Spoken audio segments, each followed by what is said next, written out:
है जी, बड़ी बेरोजगारी है जी। हाँ हम बिहारी हैं जी, बहुत लाचारी है जी।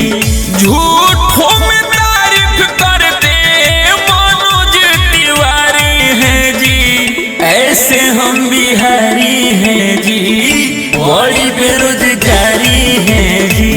हाँ हम बिहारी हैं जी, बहुत लाचारी है जी।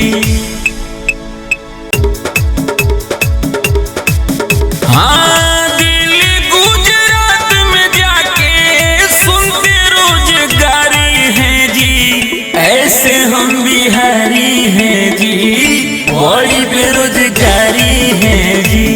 हाँ हम बिहारी हैं जी, बहुत लाचारी है जी।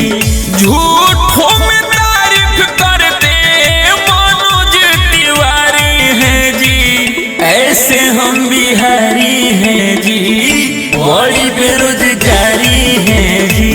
हाँ हम बिहारी हैं जी, बहुत लाचारी है जी।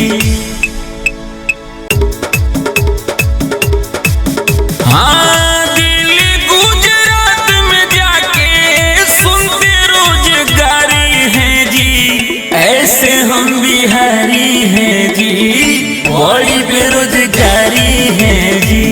हाँ हम बिहारी हैं जी, बहुत लाचारी है जी।